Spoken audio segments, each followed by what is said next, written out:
Assalamualaikum warahmatullahi wabarakatuh. Tabi pun. Perkenalkan, nama saya adalah Siti Usnaini. Saya adalah CGP Angkatan 11 dari SMA Negeri 1 Kalianda.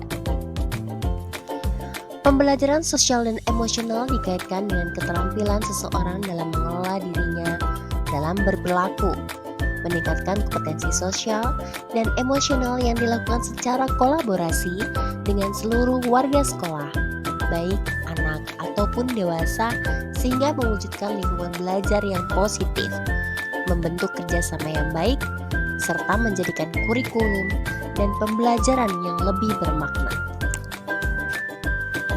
Pemberian pembelajaran sosial dan emosional dapat menjadikan anak kuat dalam menghadapi situasi dan era tertentu sehingga dapat menjadikan kualitas akademiknya lebih baik, sukses di luar akademik, dan juga kesejahteraan psikologisnya, atau biasa kita sebut dengan well-being.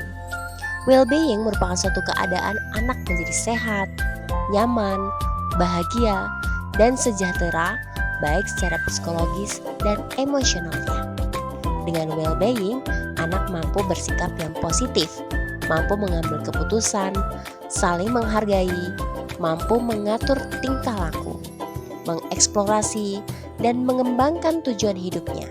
Pentingnya well-being pada diri anak karena ia akan mencapai prestasi akademiknya, memiliki ketangguhan, mengelola stres, kesehatan mental, dan akan selalu terlibat dalam perilaku sosial yang bertanggung jawab. Penerapan sosial dan emosional di sekolah. Sebagai orang dewasa dan guru, ada 3 hal yang perlu dikuasai dalam memberikan pembelajaran sosial dan emosional, yaitu keterampilan sosial dan emosional. Keterampilan sosial dan emosional yang dimiliki dapat berpengaruh terhadap kesejahteraan psikologis warga sekolah. Adapun keterampilan sosial dan emosional diantaranya adalah 1. Belajar, misalnya dengan merefleksikan diri kita dengan teknik stop, berkomunikasi secara jelas, percaya diri, tenang, bertanya pada diri sendiri seperti apakah saya dapat mengidentifikasi emosi yang saya miliki, mengelola emosi, dan apakah saya mampu berempati. Kedua, yaitu kolaborasi, di mana berkolaborasi dapat dilakukan dengan sesama pendidik, peserta didik, dan keluarga peserta didik. Ketiga, sebagai teladan. Keterampilan sosial dan emosional untuk menjadikan teladan seperti menerapkan apa yang sudah disepakati bersama, menerapkan praktik coaching di sekolah, profesional, dan menanggapi kekhawatiran orang tua murid. Selanjutnya yaitu kompetensi sosial dan emosional berdasarkan CASEL.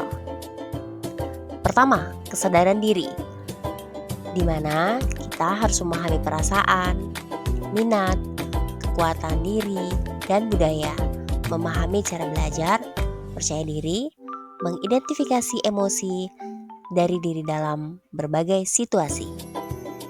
Kedua yaitu pengelolaan diri, yaitu atau manajemen diri, di mana kemampuan dalam mengelola emosi dan pikiran, strategi pengelolaan, stres, menunjukkan kedisiplinan, dan motivasi diri, mengendalikan diri dari berbagai situasi kelompok. Ketiga, kesadaran sosial, kemampuan untuk memahami setiap sudut pandang yang beragam, peduli, empati, belas asih terhadap orang lain. Yang keempat adalah keterampilan berelasi, dapat berkomunikasi dengan efektif, menjaga hubungan positif, kerjasama dalam memecahkan masalah, dan dapat melawan tekanan.